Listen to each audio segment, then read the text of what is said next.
Baik, selanjutnya yaitu persen untuk soal cerita, ya. Nah, ini ada soal cerita.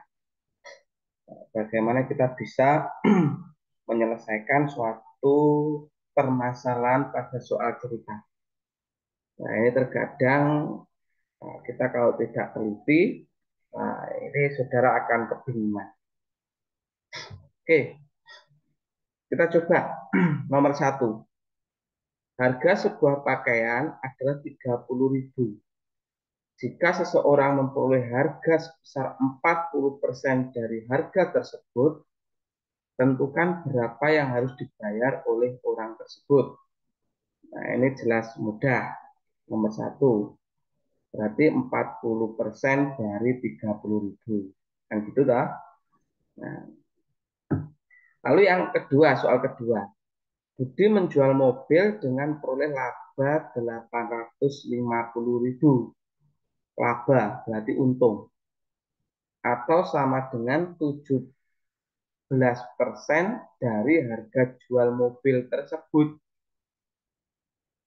Berapa harga jual mobil tersebut? Nah, berarti harga jual kan 17% kali harga jual sama dengan 850.000. Nah, itu ya. Oke, yang ketiga. Suatu barang dibeli dengan harga 250.000. Tentukan harga jual barang tersebut apabila untung 20% dari harga pembelian. Oke, harga jualnya itu sama dengan 250.000 ditambah 20% kali 250.000. Nah, karena kan untung 20%. Nah, rugi 30% dari harga pembelian. Berarti 250.000 dikurangi 30% kali 250.000. Nah, itu nomor tiga, yang B. Yang nomor empat, misalkan ada dua modal, yaitu modal satu dan modal dua. Modal dua lebih besar 100.000 daripada modal satu. Modal satu ditabung dengan bunga 5% setahun, dan modal dua ditabung dengan bunga 4% setahun. Setelah setahun, ternyata kedua modal tersebut menghasilkan bunga yang sama besarnya.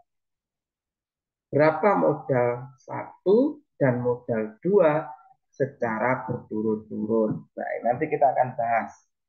Oke, kita bahas satu persatu. Nah, itu nomor satu, harga sebuah pakaian adalah 30.000. Jika seorang peroleh harga 40% dari harga tersebut, tentukan berapa harus dibayar oleh orang tersebut. Jadi 40% itu adalah 40 per 100 kali 30.000. Nah, 40 kali 300 sama dengan 12.000.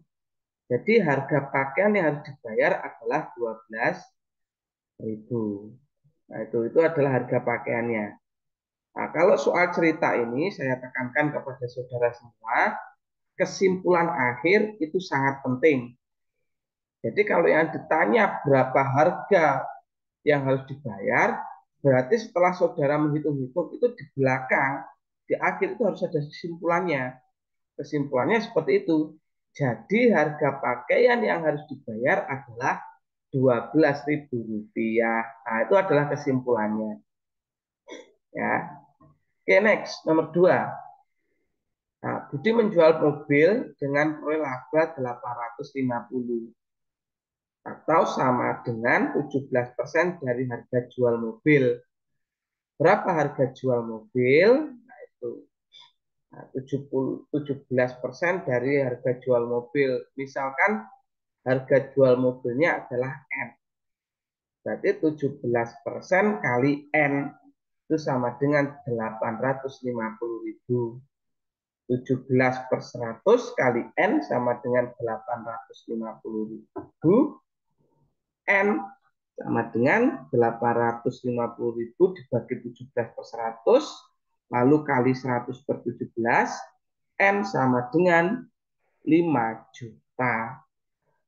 Jadi harga jual mobil sebesar 5 juta. Nah, ini saya tidak tahu ini mobil apa ini. Harganya 5 juta ini.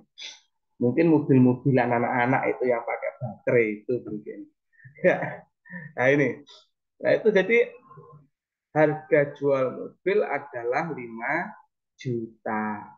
Nah, jadi saudara harus tahu, oh ini seperti apa soal cerita dan kesimpulannya itu harus jelas di akhir. Nah ini pembahasan nomor 1 dan nomor 2. Next, selanjutnya nomor 3. Suatu barang dibeli dengan harga 250.000. Tentukan harga jual barang tersebut apabila A. Untung 20% dari harga pembelian. Nah, harga pembeliannya kan 250.000. Nah, berarti 20% itu 20/100 kali 250.000. Nah, ketemu 50.000.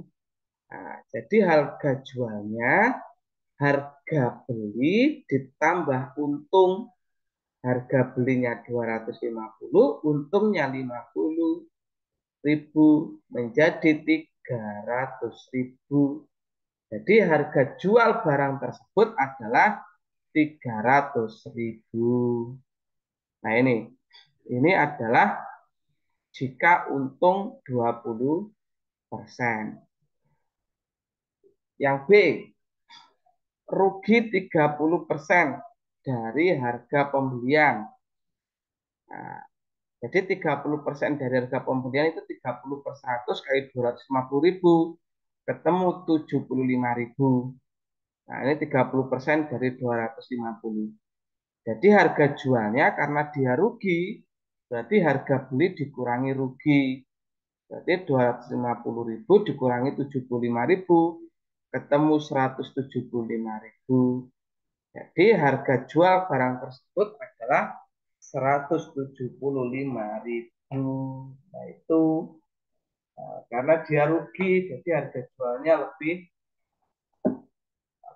lebih rendah dari harga jualnya lebih rendah daripada harga beli.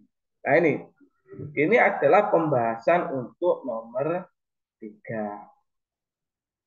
Nah, ini untuk nomor 4.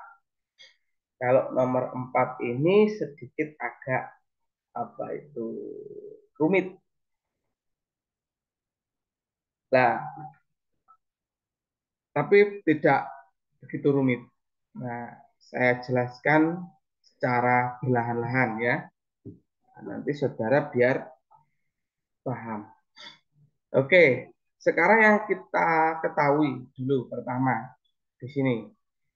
Ini nah, kita misalkan bahwa A adalah modal 1 dan B adalah modal 2. Nah, ini adalah simbol saja ya, variabelnya. A besar adalah modal 1, B besar adalah modal 2. Dari soal yang diketahui apa? Dari soal yang diketahui B, modal 2 itu B lebih besar 100.000. Berarti B itu sama dengan 100.000 plus A. Modal 2 lebih besar 100.000 daripada modal 1. Berarti B itu sama dengan 100.000 plus A. Bunga A 5% per tahun. Bunga B 4% per tahun. Bunga A sama dengan bunga B selama setahun. Ditanya besar A dan B. Jadi bunga A dan bunga B itu besarnya sama. Jumlah jumlah mendapatkan uangnya itu sama selama 1 tahun itu. Maksudnya seperti itu. Jadi ini bunga A sama dengan bunga B. Nah, jadi bunga A sama dengan bunga B. Bunga A berapa? Bunga A 5%. 5% selama setahun berarti 5% kali A. A ini adalah modal pertama. Bunga B 4% per tahun. Berarti 4% kali B.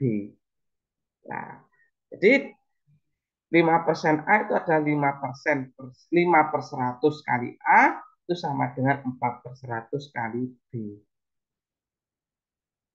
Ini, lalu ke bawah lagi 5/100 kali A sama dengan 4/100. Nah, B, B ini adalah 100.000 plus A. Nah, ini yang diketahui ini. Nah, yang saya beri kursor ini. Nah ini kan B. Nah, berarti B di sini ada kursor ini diganti menjadi 100.000 plus A. Nah, ketemu 5/100 A sama dengan 4/100 kali 100.000 ditambah 4/100 kali A. Ini sifat distributif perkalian pada penjumlahan. Next ke bawah, yang A kita jadikan 1. Berarti 5/100 kali A dikurangi, nah ini kita rubah ke sini menjadi dikurangi 4/100 A. Sama dengan 4 kali lain. Ini kan 100/100, jadi kan 100.000, berarti nolnya dicoret menjadi 1.000, 4 kali 1.000. Nah, ini ketemu. Nah, ini kan sama-sama per 100, berarti 5 dikurangi 1 menjadi 1/100 kali A sama dengan 4.000, karena 4 per 1.000, 4.000. A-nya 4.000 kali 100, A-nya sama dengan 400.000. A-nya 400.000. Lalu B. B berapa? B ini adalah 100.000 plus A. Berarti B sama dengan 100.000 plus A. 100.000 plus 400 sama dengan 500.000. Nah, jadi sudah ketemu. Nah, yang ditanya apa? Besar modal 1 dan modal 2. Nah, kesimpulannya, jadi modal 1 dan modal 2 secara berturut-turut adalah 400.000 modal 1 dan 500.000 rupiah untuk modal 2. Nah, jadi bagaimana? Ketemu toh, mudah toh? Nah, tidak ada yang sulit. Yang penting dipahami.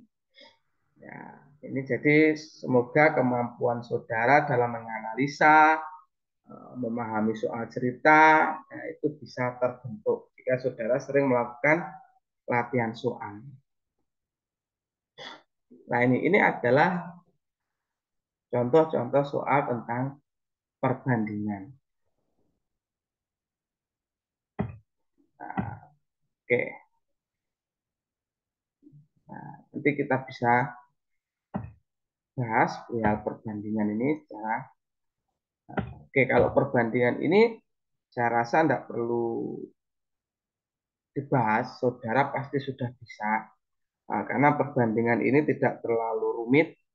Nah, ini apa ya? Ini hampir sama dengan persen. Nah, persen itu kan menggunakan per. Ini juga sama dengan pecahan dan pecahan desimal. Nah, itu. Nah, jadi sama. Nah, jadi ini tidak perlu saya bahas. Nah, itu. Oke, baik, itu saja modul 9 kita dan pada pembahasan di pagi hari ini.